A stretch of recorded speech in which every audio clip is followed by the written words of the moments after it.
This is the Dzogchen Semden Lama Jigme Gyatso of the Buddha Joy Meditation School. Let's see here. Oh, I can't fix that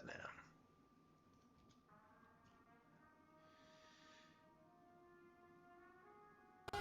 Welcome to Meditate Like a Jedi.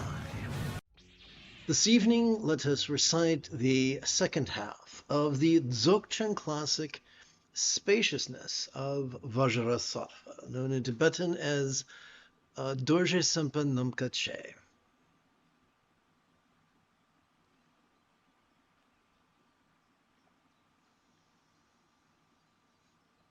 The essence is one, unobstructed, unborn. And the way of the yogi is like the path of a bird in the sky. How then can we suppose that phenomena actually exist? So I'm going to see if I can adjust something real quick.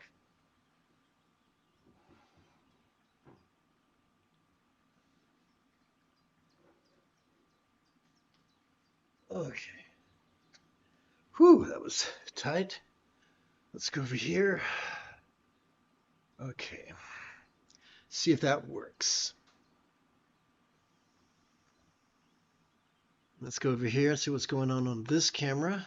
Okay, everything's hunky-dory.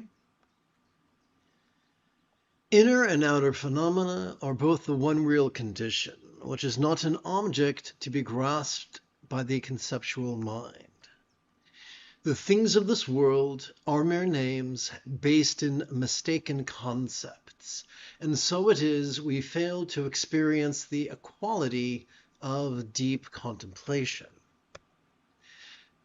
The outer and inner spiritual commitments that we take up pertain to the constituents and senses of the body-mind, which has never been other than the true condition.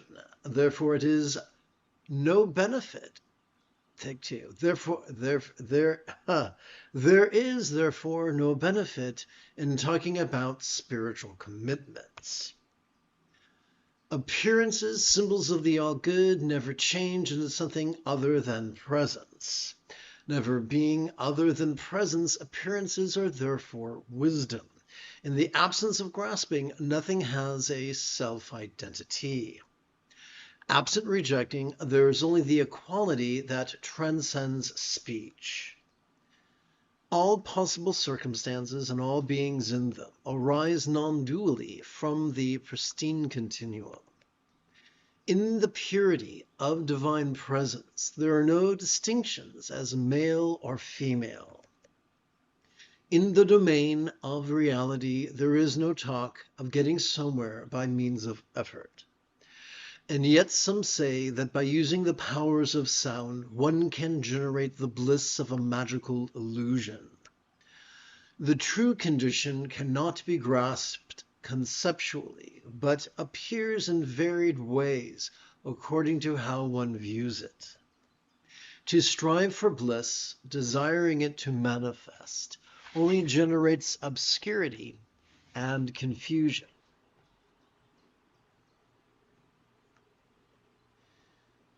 You know, I think I forgot to set up my side monitor. Please bear with me. I feel so silly.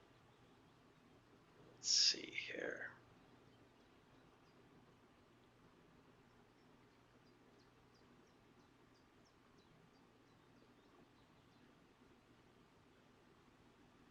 Okay.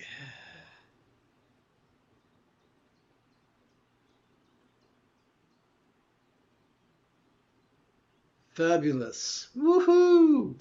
Okay, here we go.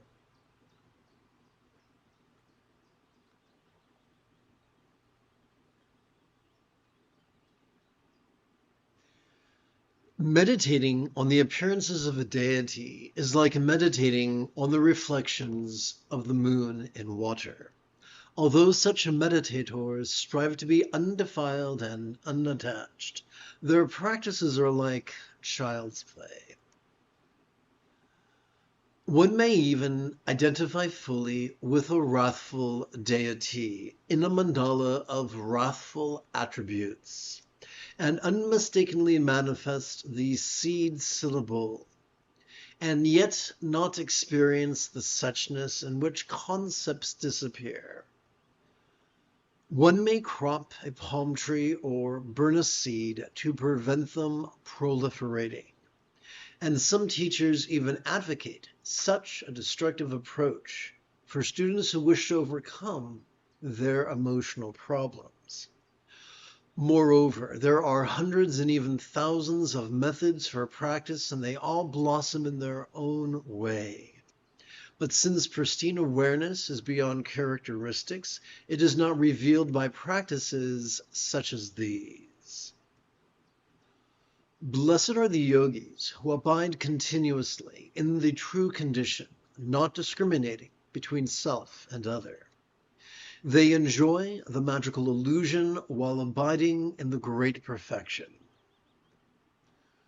All phenomena are perfect and complete, nothing excluded. The true condition is equality beyond change, spacious without limit, beyond dependent arising, beyond causes and conditions. Incomparable wisdom alone knows the blissful continuum of self-perfection, the domain of the ultimately real, which does not arise from extraneous causes and conditions. This insight is easy, so easy in fact that it seems difficult, though all-pervading, the continuum is invisible.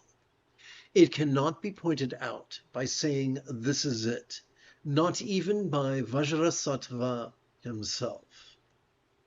This amazing, wonderful display of energy, spacious by nature, transcends action. From within our deep unknowingness, beyond thought and thinking, these dynamic potentials suddenly arise. The energetic radiance of consciousness dwells in all and is the way for all. For those lost in ignorance of jealousy and pride, confused by obscurations of dread and desire, it is like a medicine in search of a doctor to prescribe what is needed.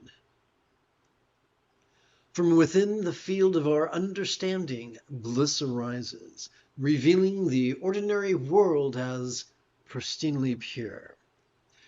When lights from all directions come together in one's heart, one realizes omnipresent divinity from above, below, and in all directions.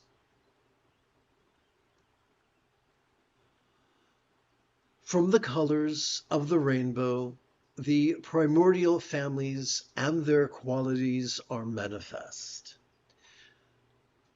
Compounded moving parts in the uncompounded, unmoving base, along with the deities of the five elements that animate creation.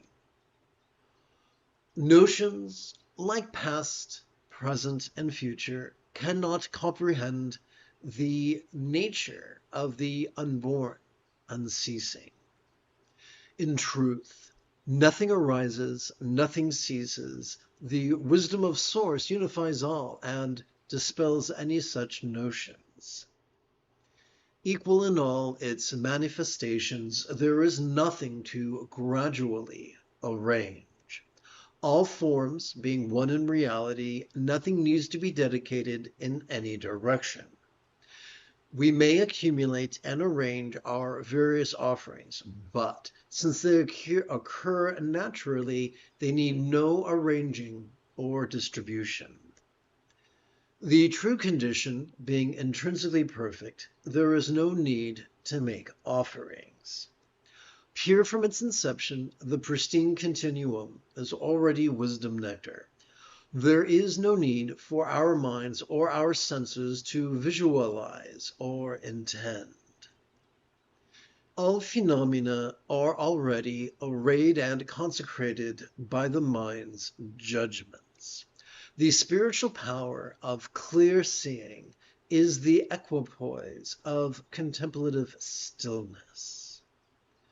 Even an instant of this contemplation is divine union.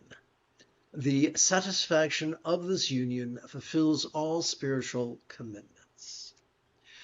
Going through the dance steps of various spiritual practices, one is, in reality, offering the state of non-duality. Non-grasping is already the perfect offering beyond any need for practice. The consumption of all practices, which is already, the consummation of all practices, which is already present. Non-conceptual wisdom eliminates every abstraction. Contemplative equanimity is the perfect mantra. To honor spiritual teachers, practice generosity, and perform all manner of merit-making activities becomes a form of ignorance when performed in the absence of equality and non-attachment. The wisdom conveyed by this teaching gets obscured by active striving. When envisioned by conceptual grasping, the true condition cannot be realized.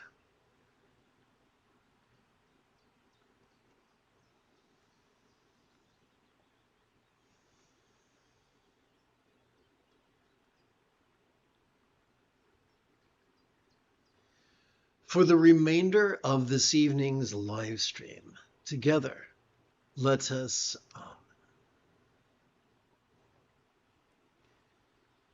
practice.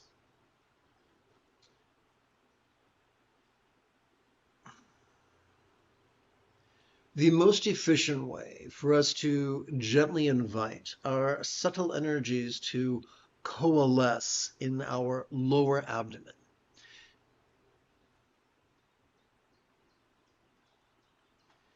is for us to touch the tip of our little finger to the lower knuckle of our right little finger, palms up in our lap.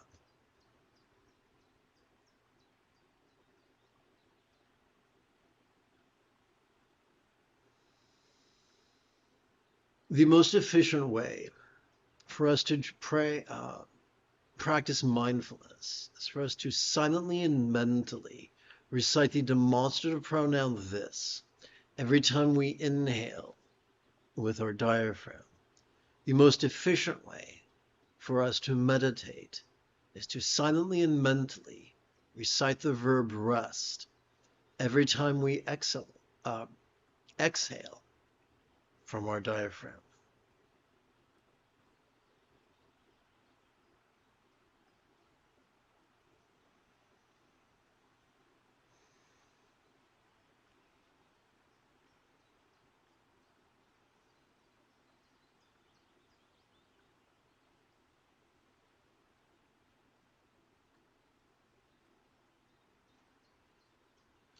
Get to adjust the camera.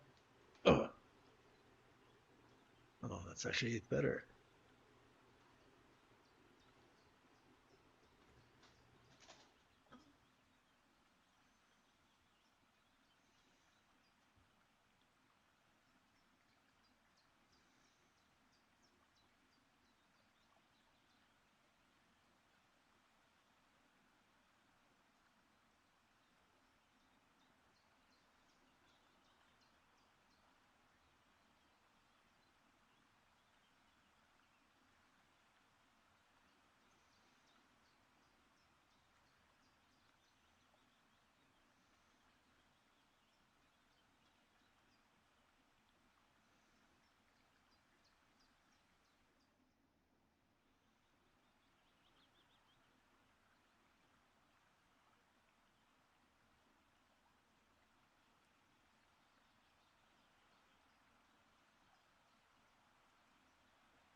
The moment you have a specific question about the philosophies or techniques that support meditation, do not hesitate to type your question in great detail in the chat window, for I tend to check for questions about once every 5 minutes or so. I'm not sure if that function works on the Facebook live stream, but I know it definitely works on the YouTube live stream.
Let's switch gears.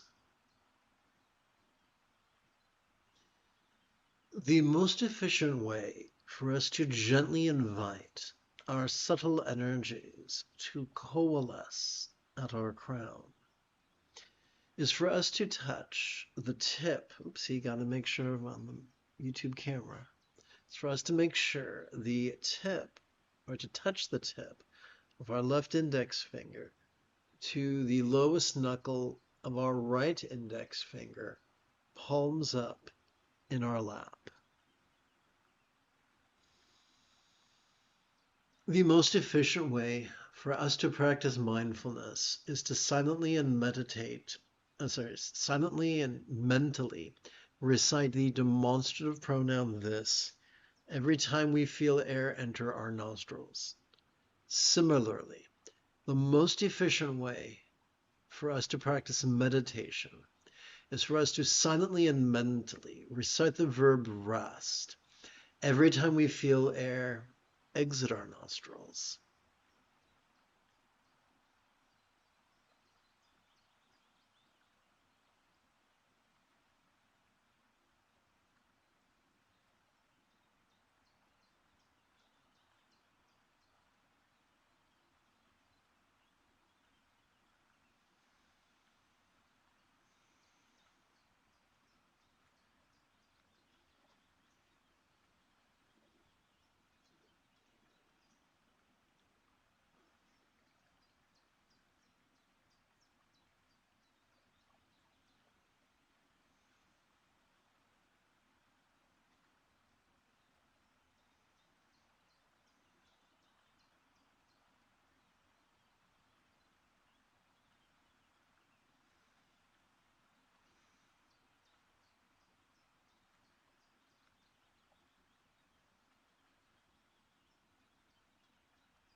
The most efficient way for us to gently invite our subtle energies to coalesce behind our navel is for us to touch the tip of our left ring finger to the lowest knuckle of our right ring finger, palms up in our lap.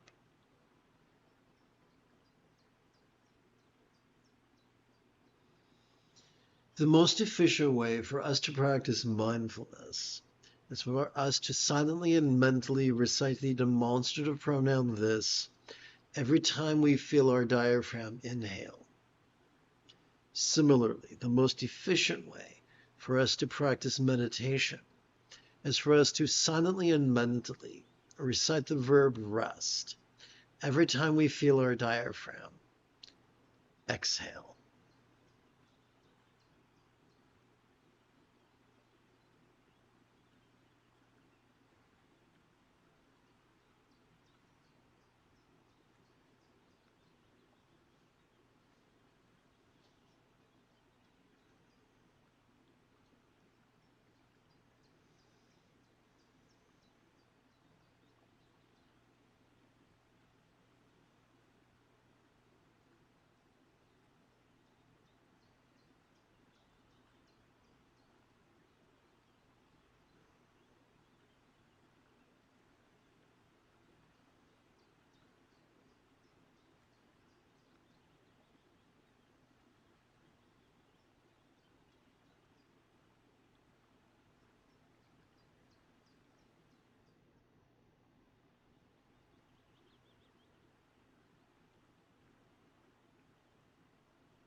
Oh, excuse me.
The most efficient way for us to gently invite our subtle energies to coalesce at our chest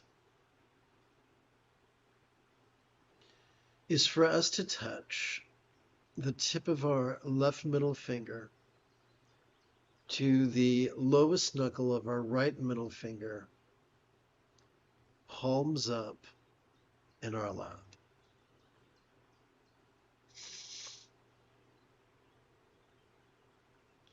The most efficient way for us to practice mindfulness is to silently and mentally recite the demonstrative pronoun this every time we feel our chest swell with breath.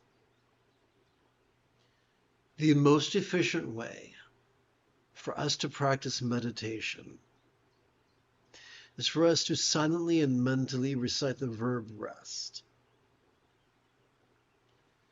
every time we feel our chest subtly sink as gently we exhale.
In approximately 11 hours, I would very much like to return to lead tomorrow's morning lesson and practice of meditate like a Jedi.